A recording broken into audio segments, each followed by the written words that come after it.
Hermanos, por favor, abran sus Biblias a Romanos capítulo 3. Empezaremos en versículo 23. Pero antes me gustaría decir que es cierto lo que el hermano acaba de decir. No hay hombres o mujeres grandes de Dios. Nunca ha habido, nunca habrá. Solamente hombres y mujeres pequeños, débiles, necesitados de un Dios grande, misericordioso, clemente, abundante en amor. A veces pensamos demasiado en los hombres. Si un hombre camina con Dios es solamente por causa de la gracia de Dios. Si el hombre no comete pecado es la gracia de Dios que restringe su pecado. Toda la gloria, toda la honra a Dios. En los últimos tiempos, es obvio que el Señor está haciendo algo, ¿no? Levantando predicadores que se preocupen por el evangelio verdadero. Pero necesitamos tener bastante cuidado de no entrar en un error muy grande de idolatría. Debemos respetar a los hombres y a las mujeres que caminan con el Señor. Pero necesitamos reconocer que todo lo bueno proviene del Padre de las luces. A Él. Apreciamos a los hermanos, pero honramos a Dios. Especialmente ahora, aquí estamos en este gran lugar, ¿no? Es un privilegio para mí estar aquí siempre en este lugar que significa tanto para muchas personas alrededor del mundo. Es un privilegio para mí estar aquí con ustedes. De verdad, hace casi 20 años que no predico así en español.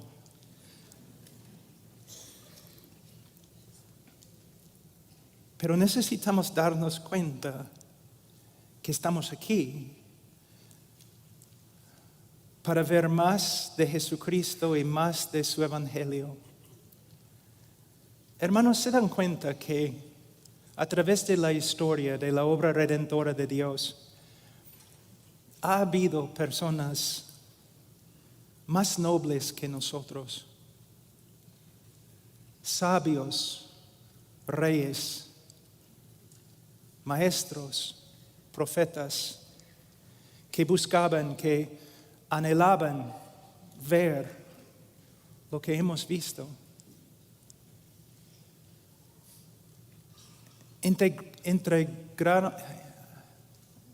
Anhelaban experimentar lo que hemos experimentado. No es una exageración decir que nosotros somos las personas más privilegiadas que han vivido en la tierra. Pero con mucho privilegio también hay mucha responsabilidad. Hemos visto la plena revelación de la gloria de Dios en la cruz del Calvario. Es cierto que es un privilegio, pero la pregunta es, ¿cómo responderemos? ¿Cómo viviremos? ¿Cómo predicaremos a la luz de lo que hemos recibido?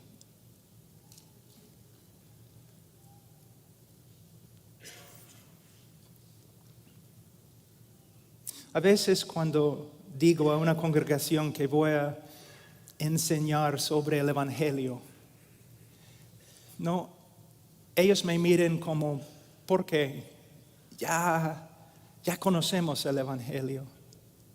Hermanos, estaremos una eternidad en el cielo y todavía no comprenderemos todo lo que es el Evangelio. Ni vamos a llegar a las colinas de esa montaña. Un hombre puede dedicar toda su vida, cada día, cada hora, solamente al estudio del Evangelio del Señor Jesucristo. Y al final de su vida, aunque él sea el hombre más dotado, el hombre más inteligente y el hombre más espiritual, al final de su vida, ni la 10ª parte ha visto.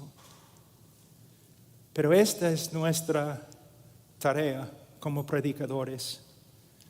Muchos piensan que la tarea más grande del predicador es predicar. No. La tarea más grande del predicador es profundizar la revelación más grande de Dios en la persona de Jesucristo y luego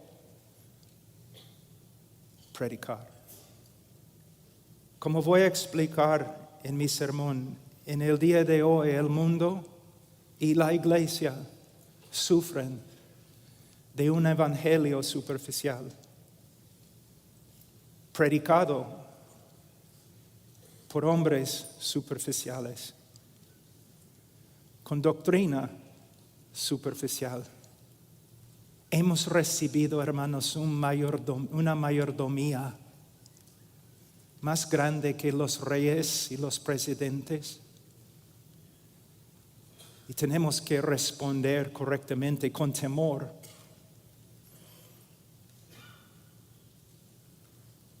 Con una solemnidad, sabiendo, el que ha recibido mucho, de él se demanda mucho. Ahora, vamos a Romanos capítulo 3, versículo 23. Por cuanto todos pecaron y no alcanzan la gloria de Dios, siendo justificados gratuitamente por su gracia por medio de la redención que es en Cristo Jesús, a quien Dios exhibió públicamente como propiciación por su sangre a través de la fe, como demostración de su justicia, porque en su tolerancia Dios pasó por alto los pecados cometidos anteriormente, para demostrar en este tiempo su justicia, a fin de que Él sea justo y sea Él que justifica al que tiene fe en Jesús. ¿Dónde está pues la jactancia? Queda excluida. Queda excluida. Oremos.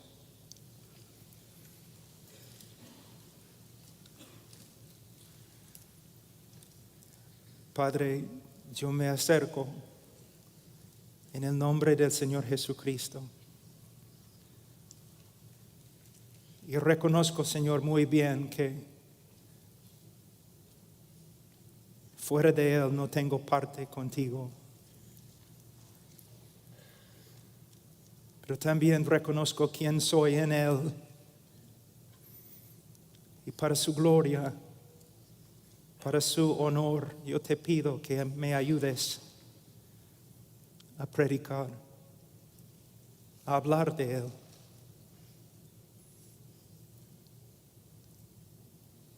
Señor, aun cuando predico en mi propio idioma, cuando hablo de Él, mi sermón es patético. ¿Cuánto más te necesito hoy? Solo quiero, Señor, que Él sea glorificado. A Él, a Él, a Él, a tu Hijo sea la gloria. A Él, a través de su cruz. En nombre de Cristo Jesús. Amén. Antes que empecemos, me gustaría saber a qué hora tengo que terminar. No hay reloj aquí. Ok. ¿Puedes así para mí? Oh, ya. porque si no voy a predicar 5 horas. La palabra evangelio proviene de una palabra griega que significa buenas o gratas noticias. Son las mejores noticias, las mejores. Este mensaje tiene preeminencia. No es un mensaje entre mensajes, hermano. Es el mensaje de todos los mensajes. Y el evangelio, de verdad, buenas noticias. Pero necesitamos darnos cuenta que para entender las buenas noticias, también tenemos que entender las malas noticias. Y este es un problema en el día de hoy. Si amamos a los hombres, vamos a decirles la verdad acerca de su condición ante Dios.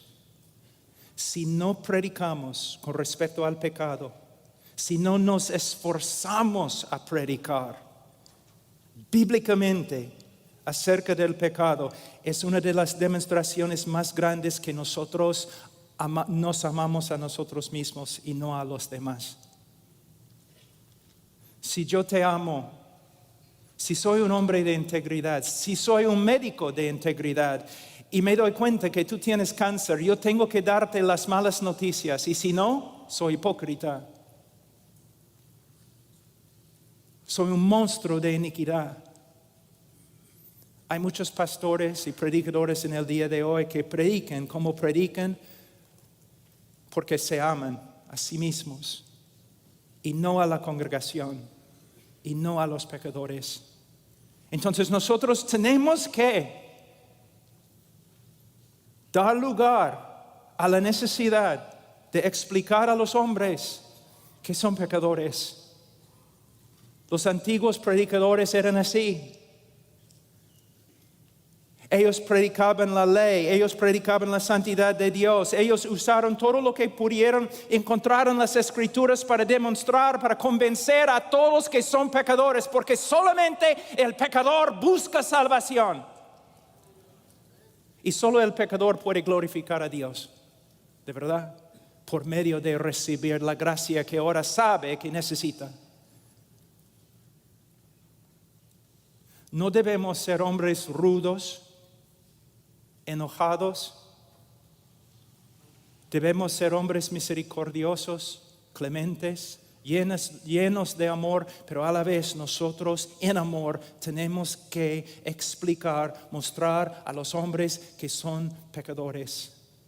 Y podemos ver esto en este texto, no solamente en los textos que he leído, sino también en el capítulo 3 de Romanos.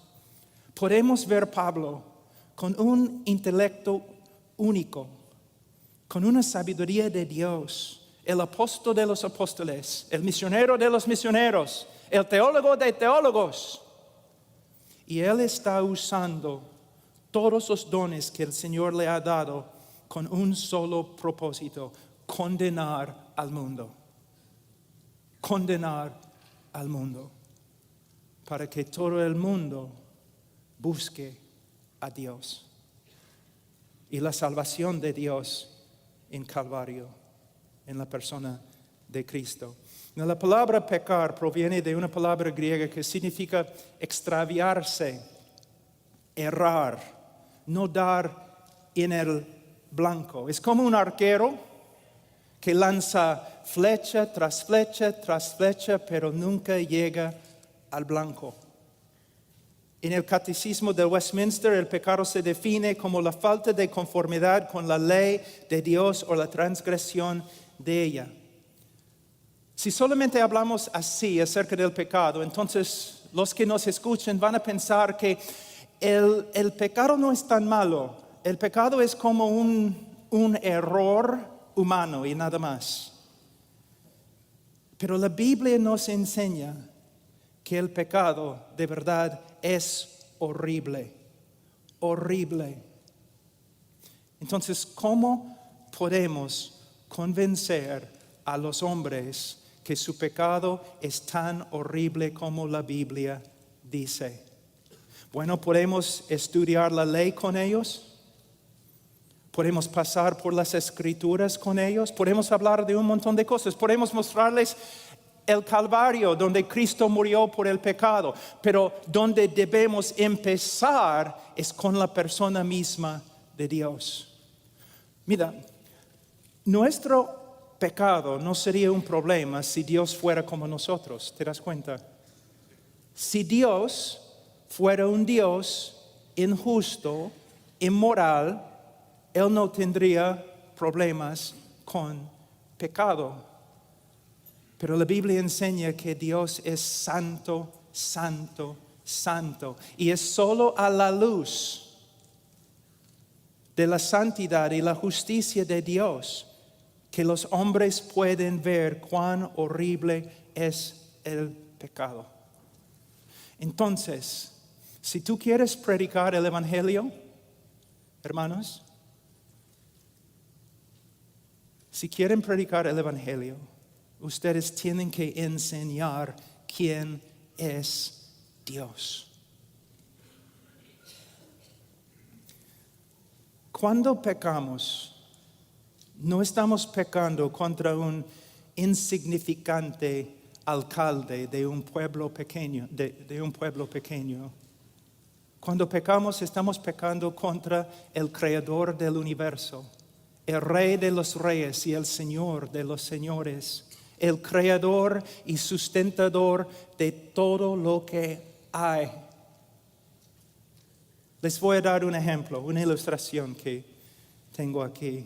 Durante la creación del mundo, Dios mandó a las estrellas que se pusieran en su lugar en el espacio y todas las estrellas le obedecieron. Él mandó a los planetas que giren en el círculo que Él había marcado para cada uno y le obedecieron. Él mandó a las montañas que se levantaran y Él mandó a las valles que se bajaran y todos le obedecieron.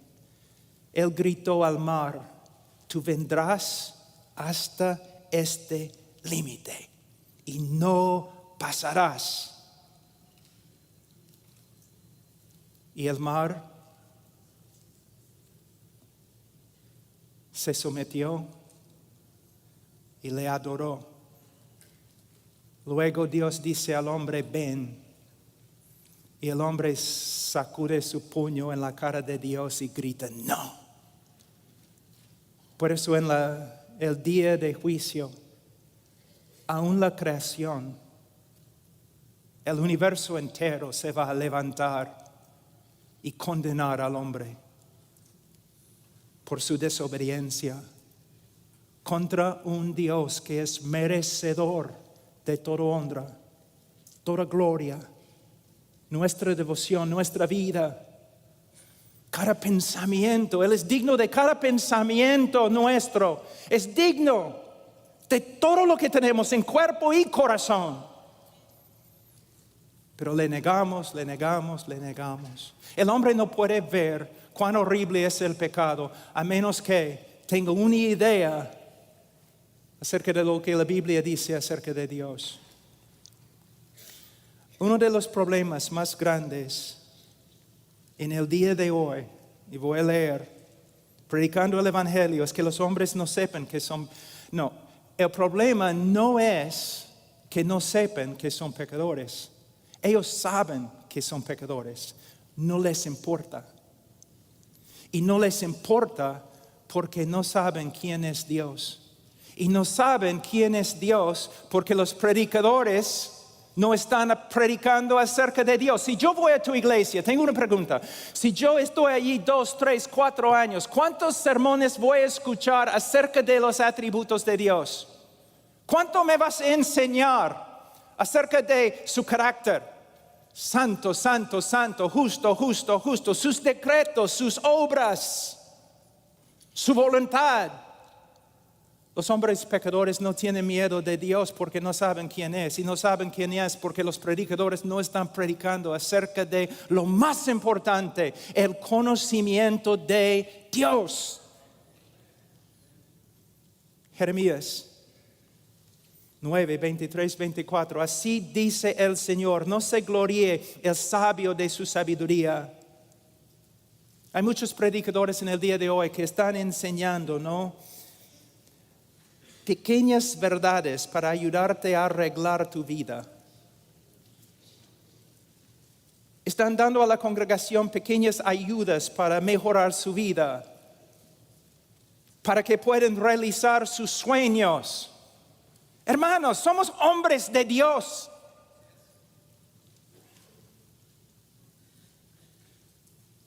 Y nuestra tarea principal es enseñar a los hombres quién es Dios. No se gloríe el sabio de su sabiduría, ni se gloríe el poderoso en su poder, ni el rico se gloríe de su riqueza. Mas el que se gloríe, gloríese de esto, de que me entiende y me conoce. Me entiende y me conoce.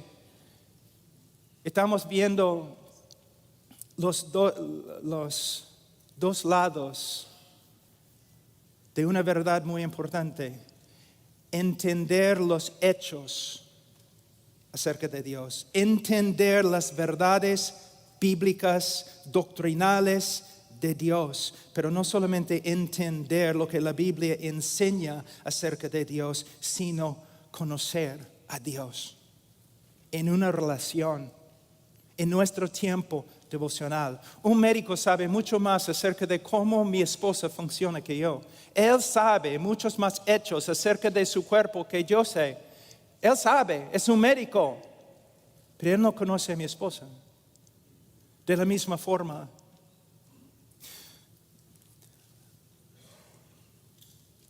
todos nosotros debemos estudiar las Escrituras más. Debemos dejar de correr por todas partes haciendo un montón de cosas que no importan y debemos dedicarnos a estudiar las Escrituras. Horas y horas. No estoy hablando de minutos y minutos y no estoy hablando de simplemente para preparar sermones. Estoy hablando de estudiar las Escrituras para conocer a Dios y para ser transformado por Él. Pero el estudio de las Escrituras es más que simplemente aprender información. Es una relación. Una vida devocional. Oración privada. Si voy a ser un hombre de Dios, yo debo pasar más tiempo con Dios que con los demás. Para que cuando yo salga para hablar con la gente, la palabra de Dios sale de mi boca. Hablando del Evangelio, hermanos, el problema muchas veces somos nosotros, pastores, que no pueden sentarse a los pies de Dios y estudiar su palabra. Necesitamos ser hombres que conocen muy bien a Dios, que temen a Dios, que aman a Dios. Hombres que viven en su presencia. Para que cuando hablamos de los atributos de Dios, su santidad, su justicia, su amor, su misericordia, su ira,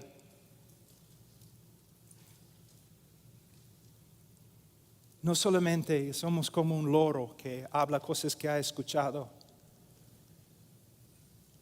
pero son verdades que son una parte de nosotros. Hermanos, ustedes pueden aprender cómo predicar el Evangelio mejor por medio de esta conferencia. Pero eso no significa que ustedes van a ser hombres de Dios. Un hombre de Dios pasa mucho tiempo en las Escrituras y de rodillas con Dios. Es la marca de un hombre de Dios. No talento, no una iglesia grande.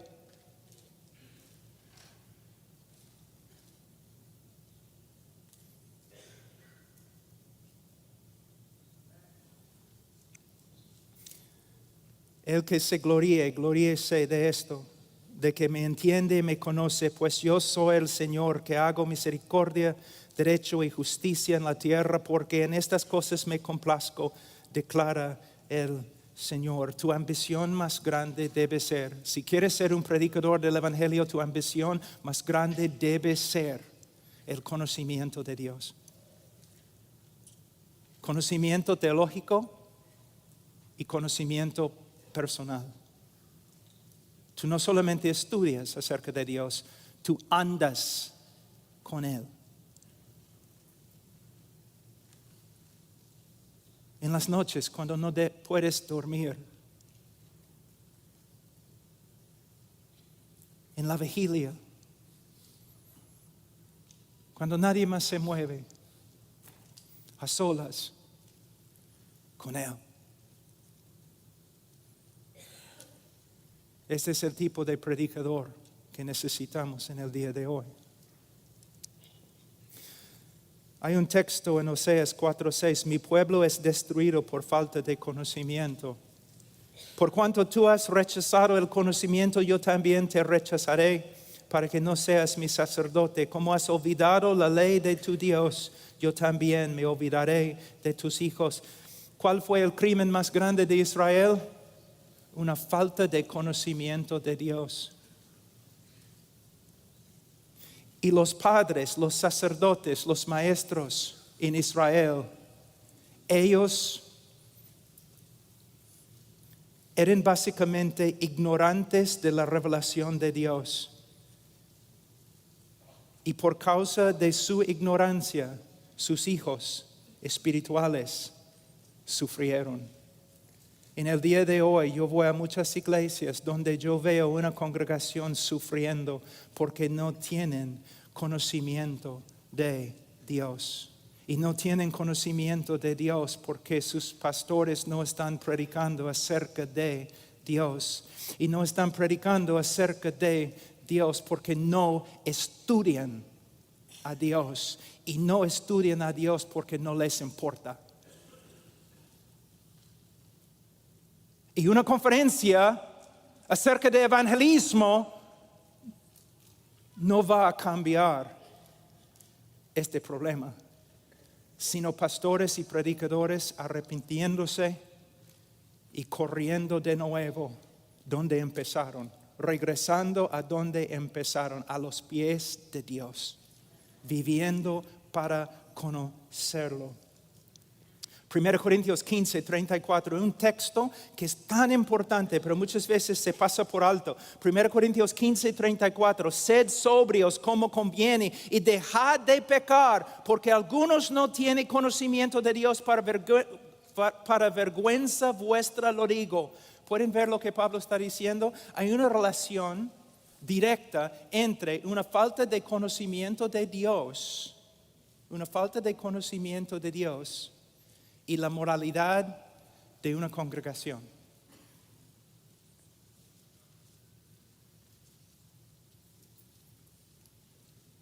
Tú me dices, pero Pablo, ¿qué tiene que ver con evangelismo? Con el evangelio. O lo que se aplica a la iglesia también se aplica a los incrédulos.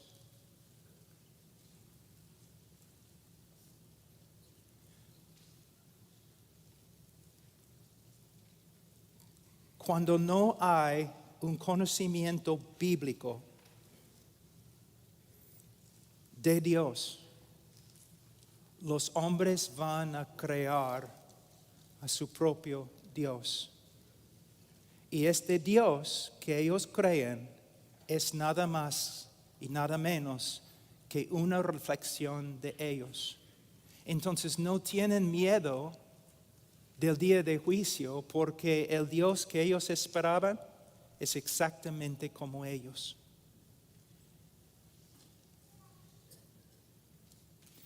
En el Antiguo Testamento, en el Nuevo Testamento, para el mundo perdido y para la iglesia de creyentes, la necesidad más grande es la misma. Hombres que conocen a su Dios y que predican su Dios a los demás. Cuando estoy evangelizando en el avión o en un bus o predicando en la calle, ¿dónde empiezo? ¿Con el pecado del hombre? Nunca. Empiezo con quién es Dios. Voy a darles una ilustración o voy a intentarlo porque no se encuentra en mis notas. Imagínense un mafioso arrestado en la cárcel, tiene que comparecer ante el tribunal, ante el juez, y el día de su juicio llega y él está totalmente tranquilo. Está feliz el hombre, no tiene ningún problema en el mundo, está feliz. Los guardias vienen, lo llevan a la corte, todavía está feliz, riéndose, hablando, tranquilo. ¿Por qué? Ha comprado al juez. Él sabe que el juez es suyo, que el juez es tan corrupto como él.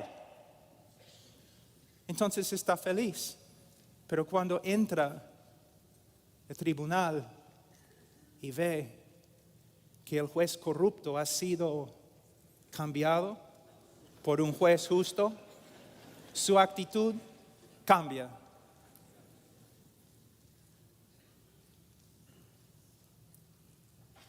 Este es el trabajo del predicador. El hombre piensa que no tiene problemas con Dios, porque Dios no tiene problemas con él, que él y Dios son amigos, que están de acuerdo en todo. Pero cuando el hombre aprende quién es Dios, todo cambia. Y el hombre va a arrepentirse o el hombre va a pelearse aún más contra Dios. Pero algo va a suceder. Algo va a pasar. Ahora, en versículo 3:23, Pablo dice, por cuanto todos pecaron. Y hemos demostrado que nadie puede entender esta frase, excepto a la luz de los atributos de Dios. Entonces, pastores, predicadores, evangelistas, dedíquense a predicar los atributos de Dios. Pero también él dice acá, y no alcanzan la gloria de Dios. Si estudias la historia de interpretación con respecto a este texto, tú vas a ver una evolución muy interesante que va de acuerdo con las ideas de nuestra cultura. En el día de hoy, cuando uno lee este texto, está destituido de la gloria de Dios. Mayormente el evangelista sigue con, Dios tiene un plan maravilloso para tu vida. Y Él no puede lograr este plan en tu vida porque no quieres. Dios tiene tantos sueños para ti. Él quiere hacer tantas cosas lindas y todos los deseos y ambiciones que tú tienes, Dios está tratando de lograr en tu vida, pero tú no quieres trabajar con Él para lograrlos.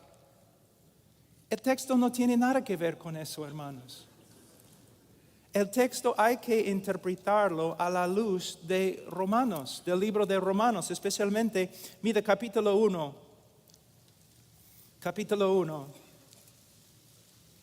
versículo 21.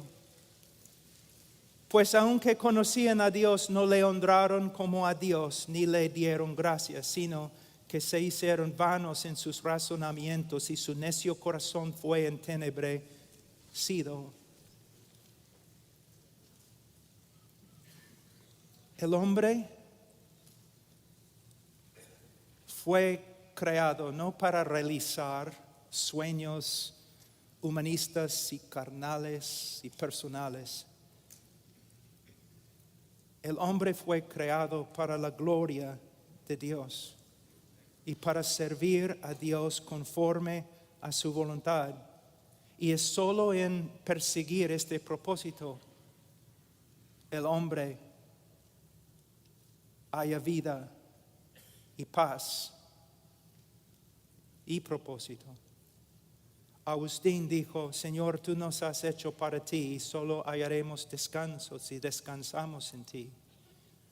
Hermanos, no solamente tenemos que enseñar a los hombres que son pecadores, y no solamente tenemos que enseñarles quién es Dios, sino también nosotros tenemos que enseñarles la vanidad de la vida separada de Dios. Es una vanidad absoluta, patética.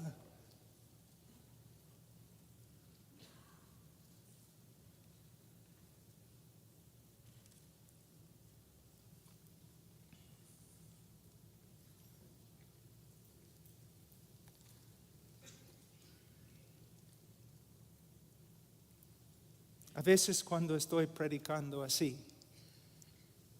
personas dicen, bueno, este hombre, él habla tanto de pecado, siempre. Habla de la vanidad de la vida, siempre. ¿Por qué? Yo he predicado muchos años, 35 años. Yo he seguido también el ejemplo de hombres a través de la historia de la iglesia. Y yo sé que si vas a ser evangelista, es tu tarea exponer el pecado del hombre y exponer la vanidad de su vida. No para dejarlo allí sin esperanza, sino para que vea que su única esperanza es la gracia de Dios comprada por Jesucristo. Cuando yo voy a un lugar, si estoy predicando en la calle o predicando en una universidad, mi trabajo principal es arruinar la fiesta. Es mi trabajo principal para mostrarles luego la verdadera vida. La verdadera vida. Mi mamá murió de cáncer, una cristiana, una croata, una cristiana muy fiel, pero muy fuerte voluntad, casi como una latina, muy fuerte voluntad.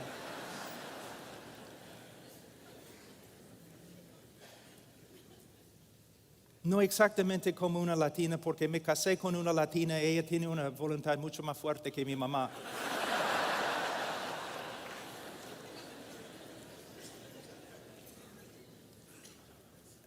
Pero el doctor, no, a veces hay doctores que no son buenos, ¿no? Que no se preocupen por sus pacientes, pero este doctor era distinto. De verdad se preocupaba por mi mamá. Se notaba que amaba a mi mamá. Y él sabía que mi mamá era muy fuerte de voluntad. Entonces, él sabía que ella no iba a aceptar su diagnóstico. Entonces, él entró en la oficina con varias evidencias, un montón de evidencias. Y él dijo, señora Washer, tengo que decirte, tú tienes cáncer y es muy grave y tenemos que actuar ahora. Y ella dijo, yo no tengo cáncer. Yo trabajo en el campo, con vacas, mi jardín, yo no tengo cáncer, yo soy más fuerte que tú. Well, señora Washer, aquí es la primera evidencia, los rayos X. Y aquí hay otra evidencia, y aquí hay otra evidencia, y otra evidencia.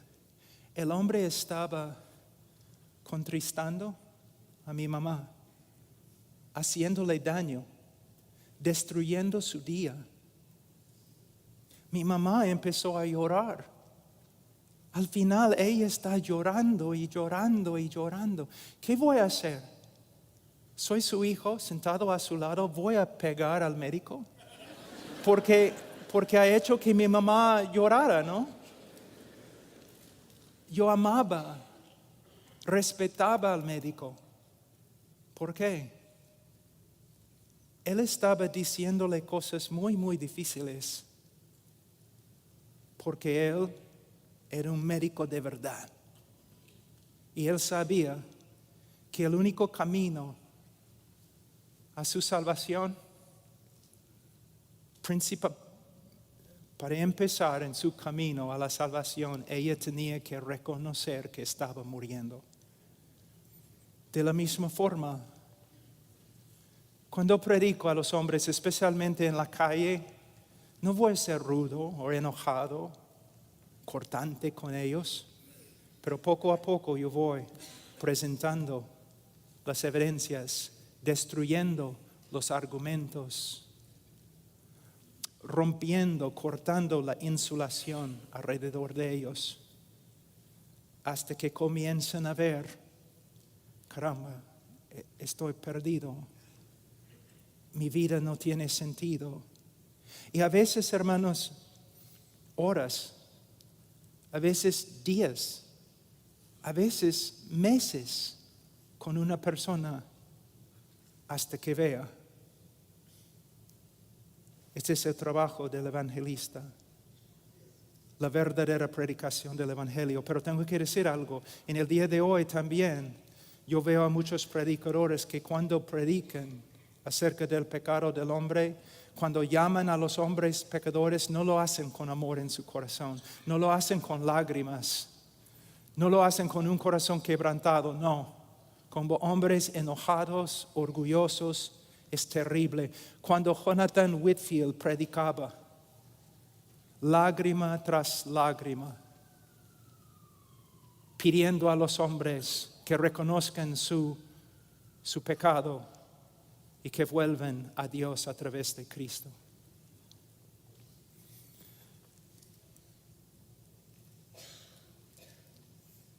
Voy a ver algunos textos simplemente para mostrarles cómo debemos usar las Escrituras para convencer a los hombres que son pecadores. Posiblemente tú me vas a decir, pero Pablo, el Espíritu Santo tiene que convencer. Yo sé. Pero también es nuestra tarea usar las Escrituras como una espada. Somos instrumentos también del Espíritu Santo y el Espíritu Santo usa la palabra del predicador para convencer a los hombres acerca de su pecado. Vamos a Génesis 6:5. Dice, todo designio de ellos era de continuo solamente el mal. Una vez yo estuve predicando en una universidad y después un reportero se me acercó y me dijo, muy enojado, yo no estoy de acuerdo con tu interpretación de Génesis 6:5. Yo le dije, no interpreté el texto, yo leí el texto. Tú has interpretado el texto y correctamente, felicitaciones. Es lo que la Biblia dice acerca del hombre y es cierto, hermanos. Si yo pudiera poner todos tus pensamientos en un DVD y yo pudiera dar este DVD aquí en el auditorio, mostrar todos los pensamientos que has pensado toda tu vida, tú correrías de aquí con vergüenza y nunca regresarías. ¿Cómo sé? ¿Soy profeta? No, es lo que la Biblia dice. ¿Cómo sé? ¿Soy profeta? No, soy igual. Lo que la Biblia testifica, la conciencia. Cuando la Biblia testifica, la conciencia dice amén. Amén. Es cierto, es cierto. Mira, Génesis 8:21. Porque el intento del corazón del hombre es malo desde su juventud. Fíjense, la Biblia dice esto acerca de todos nosotros, que Génesis 8:21, porque el intento del corazón del hombre es malo desde su juventud. La palabra juventud acá no simplemente se refiere a un adolescente o un joven, también puede referirse a un niño, La veracidad de este texto se comprueba en la vida cotidiana. ¿Hay necesidad de enseñar a un niño cómo mentir? No. ¿Hay necesidad de enseñar a un niño cómo ser egoísta? No. ¿Cómo sabe? Nace sabiendo, inclinado a la mentira y egoísmo y cualquier otro tipo de inmoralidad. Una vez yo estaba caminando en la ribera del río Amazonas, en Perú, como 3 horas de Iquitos, donde el Amazonas empieza. Y caminando allí nomás, en la selva, y vi a 2 niños, muchachos, 8 años, 9 años, y estaban allí jugando en la ribera, en la arena. Y yo pensaba erróneamente, qué lindo, ¿no? 2 niños tan inocentes, separados de la corrupción del mundo, viviendo aquí en la selva. Qué lindo. Yo seguí caminando. Después de como 5 minutos decidí volver. Ya. ¿Qué encontré? Los 2 niños peleando a muerte. Adiós paraíso, hola Caín y Abel.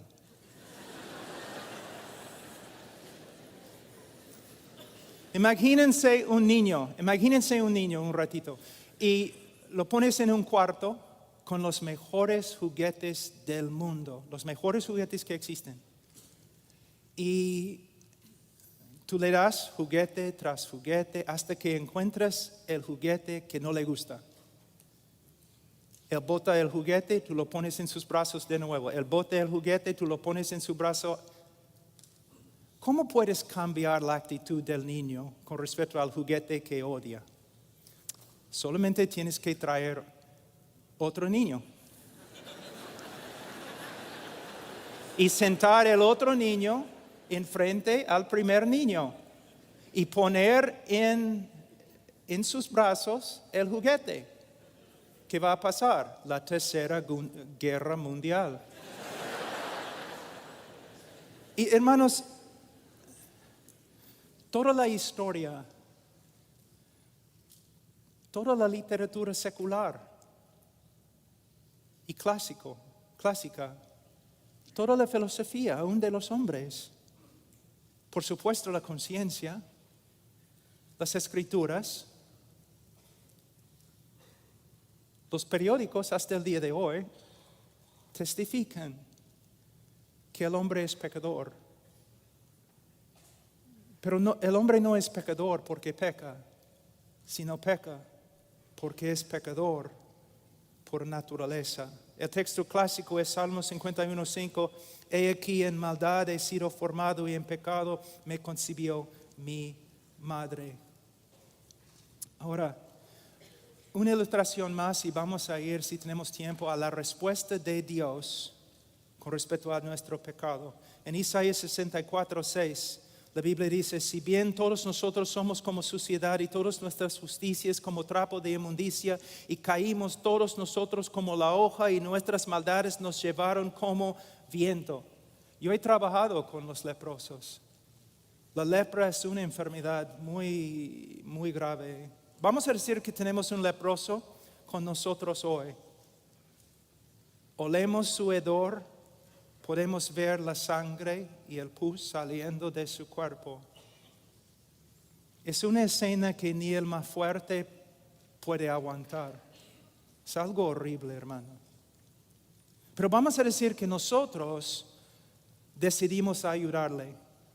Entonces mandamos a una persona y él va a una tienda muy, muy fina aquí en Los Ángeles y compra una ropa de seda muy, muy exquisita, o una tela de seda. Y regresa y nosotros envolvemos al leproso en la tela. Por un segundo se ve bonito. Pero ¿qué va a pasar? La corrupción de su cuerpo va a sangrar por la tela. Y la tela va a llegar a ser tan corrupta como el hombre mismo. Esta es la razón por la cual el hombre no se salva por las obras. Porque sus obras salen de una naturaleza corrupta.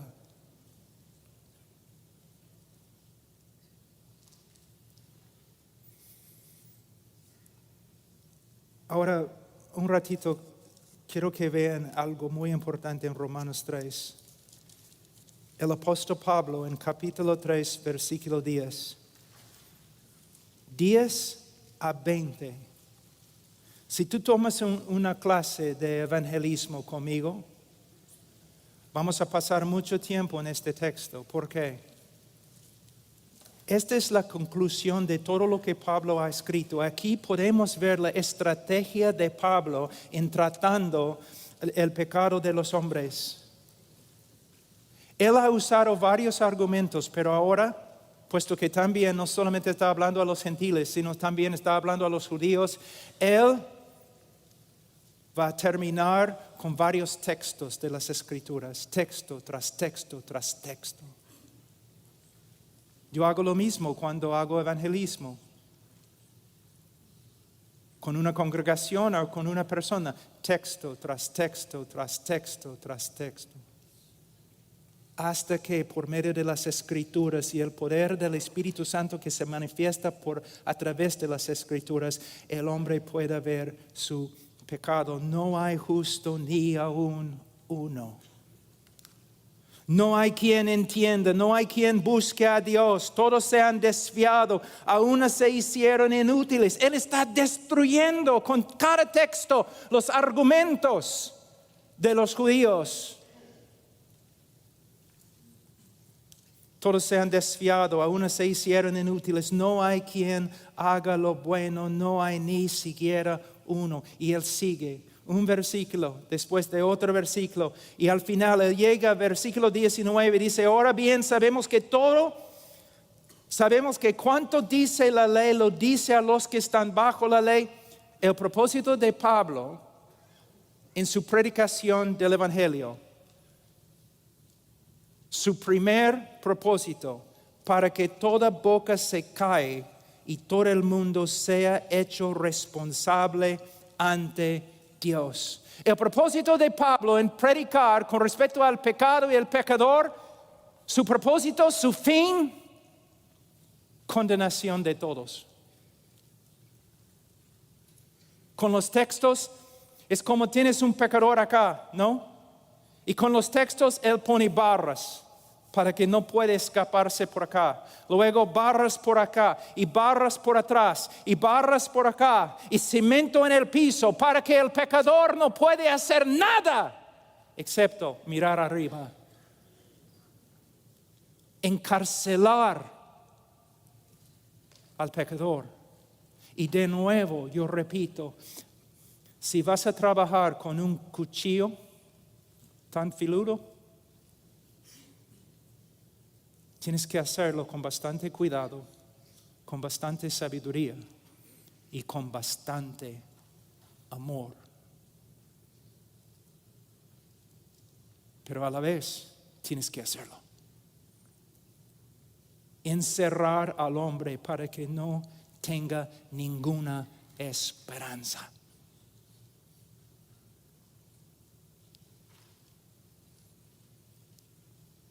Hay una historia de Duncan Campbell durante un avivamiento en Europa. Y había un pecador notorio, un monstruo de iniquidad que vivía en los campos. Y un día, durante una prédica de Duncan Campbell, su esposa llegó y dijo, tienes que venir a la chacra. ¿Qué es la palabra en... Los peruanos dicen chacra, hacienda. Tienes que venir a la hacienda. Y Duncan Campbell preguntó, ¿por qué? Mi esposo, algo ha pasado a mi esposo. Entonces él llegó y en las casas antiguas en Estados Unidos y también en Europa hay puertas afuera que llegan al sótano, ¿no? Y mayormente son grandes. Y abres las puertas así, donde puedes mirar dentro del sótano y puedes ver hasta los cimientos de la casa. Y el hombre estaba ahí, había agarrado una de las columnas y estaban gritando, ¿no? El Espíritu Santo estaba trabajando y estaba ahí gritando, aferrándose a la columna, diciendo, soy pecador, soy pecador, el infierno se abre, voy a morir. Su esposa miró a Duncan Campbell. Vamos a dejarlo para que cocine más.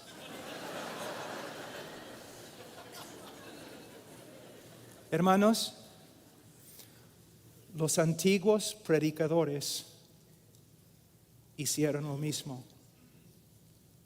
Muchas veces no pasamos suficiente tiempo operando haciendo cirugía con la palabra de Dios para que los hombres sepan de verdad que necesitan un Salvador. Yo sé, es una ilustración graciosa, pero en serio, yo he estudiado los predicadores de antigüedad. Muchas veces hablamos cosas muy buenas acerca de ellos, pero no es suficiente, debemos imitarlos.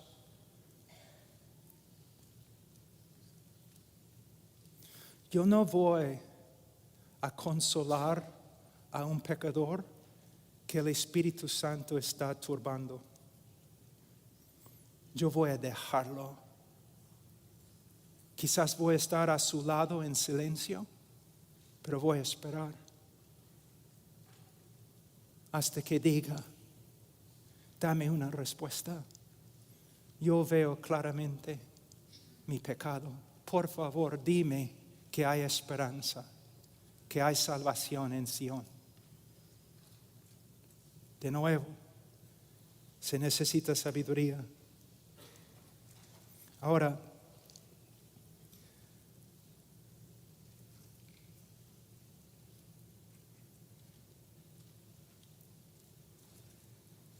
el tiempo ya vuela. Entonces, ¿cuánto tiempo más tengo? 10 minutos, ok. Ahora vamos a ver algo de la respuesta de Dios con respecto al pecado del hombre. En el día de hoy es muy popular decir que Dios ama al pecador y que Dios odia el pecado, pero ama al pecador. Y quiero decirles que esta frase, dentro de esta frase hay verdad. Dios ama al pecador. Y si tú dejas de creer que Dios ama al pecador, entonces por favor también deja el ministerio. Dios ama al pecador, pero a la vez, si no exponemos bien el texto, llega a comunicar algunas cosas que no son ciertas, que Dios simplemente ama al pecador y su problema no es con el pecador, sino con el pecado. Y la Biblia enseña lo contrario. Ahora, Salmos 5, 4 y 6. Porque tú no eres un Dios que se complace en la maldad. El mal no mora contigo. Los que se ensalzan no estarán delante de tus ojos. Aborreces a los que hacen iniquidad. Fíjense en la frase. Aborreces a los que hacen iniquidad. Destruyes a los que hablan falsedad. No destruye la falsedad. Él destruye a los que hablan falsedad. Y el Señor abomina al hombre sanguinario y engañador. No dice que Dios simplemente odia el acto de asesinar, sino Dios odia al asesino. Salmos 7, 11 a 13. Dios es juez justo y un Dios que se indigna cada día contra el impío. ¿Cuántas veces yo he escuchado a evangelistas ante una congregación o una campaña diciendo lo siguiente? Lo primero que quiero que ustedes comprendan es que Dios no está enojado con ustedes.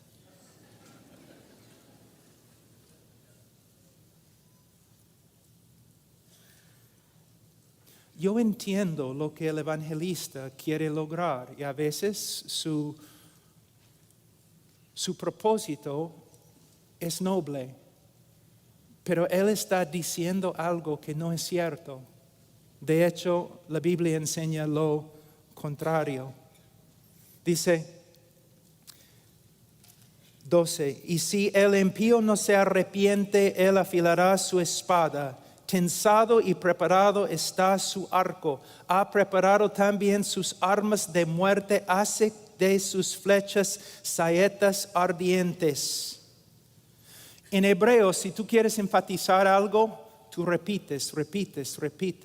Aquí él viene con frase tras frase para explicar que Dios no solamente está enojado con el pecador, pero Dios va a actuar conforme a su enojo. Es lo que se llama en las Escrituras venganza. Ahora, cuando yo leo textos así en una congregación normal, una congregación evangélica, cuando yo enfatizo el odio de Dios, no solamente contra el pecado, sino también contra el pecador, mayormente las personas responden así. Primeramente, pero Dios es amor. Dios es amor y por eso no puede odiar. Mi respuesta, Dios es amor. Por eso tiene que odiar. Pero pastor, ¿cómo puede ser? Bueno, el amor nunca es neutral. No puede ser neutral. Si yo amo a los judíos, ¿puedo ser neutral con respecto al holocausto judío? No.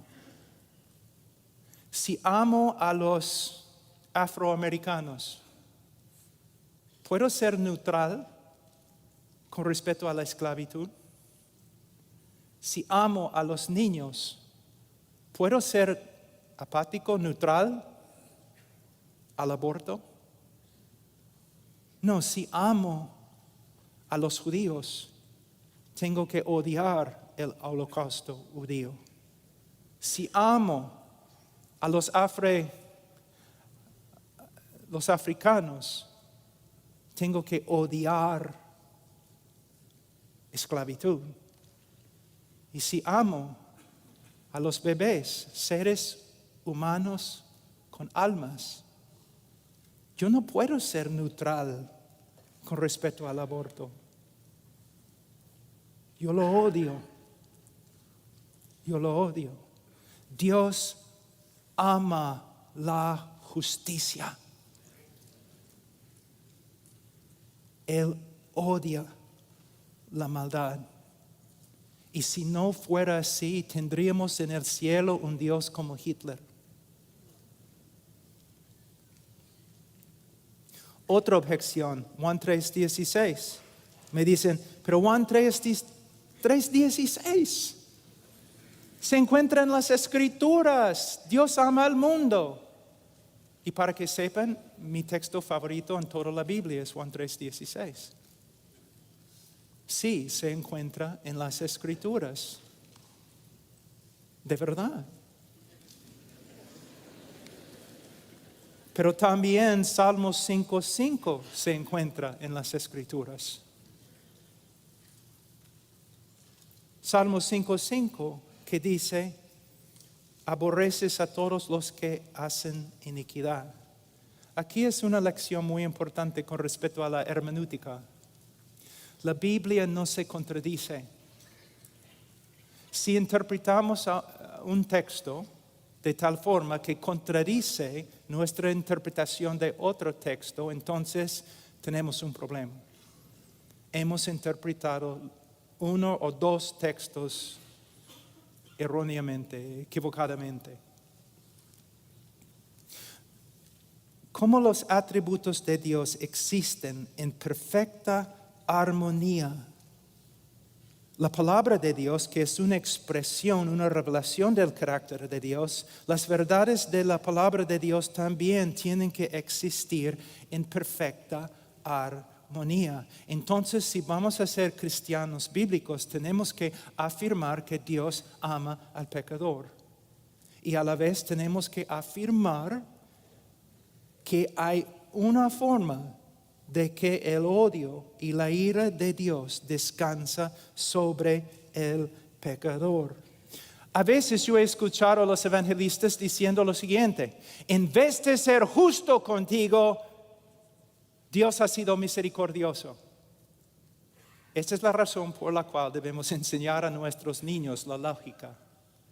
Porque una persona que dice tal cosa está diciendo lo siguiente: que el amor de Dios es injusto. Si tú dices, en vez de ser justo contigo, Dios ha sido misericordioso contigo, entonces estás diciendo que su misericordia es una contradicción de su justicia. Dios no puede demostrar su amor a causa de su justicia, a causa de su santidad. Es un Dios perfecto y sus atributos existen en una armonía perfecta. Entonces, me gustaría mostrarles 2 versículos para respaldar lo que estoy diciendo. En el mismo Juan 3:16 tenemos también Juan 3:18. El que cree en el Hijo no es condenado, pero el que no cree ya ha sido condenado porque no ha creído en el nombre del unigénito Hijo de Dios. Dios ama al mundo, Juan 3:16, y Dios condena a todos los que no creen en su Hijo. Versículo 36, el que cree en el Hijo tiene vida eterna, pero el que no obedece al Hijo no verá la vida, sino que la ira de Dios permanece sobre él. La pregunta es, ¿cómo podemos reconciliar estas 2 verdades? Siempre cuando la mente humana intenta reconciliar ciertas verdades, hay limitaciones. Pero podemos llegar a conclusiones bíblicas. Les voy a dar una ilustración. En el mundo, en el día de hoy, el amor de Dios se revela por medio de lo que Dios ha hecho a través de su Hijo Jesucristo. Porque de tal manera amó Dios al mundo que ha dado a su Hijo unigénito, para que todo aquel que en Él cree no se pierda, mas tenga vida eterna. Y el amor de Dios se manifiesta a todos los hombres por medio de la obra redentora de Cristo. Pero lo que necesitamos ver es lo siguiente. Imagínense, el amor de Dios, o la naturaleza de Dios, es de tal calidad. Hay tanta gloria, infinita gloria, más allá que nuestra comprensión, que Él puede amar aún los objetos de su ira. Y con una mano, hoy día, a través de la historia, con una mano, Dios está restringiendo su ira. Así.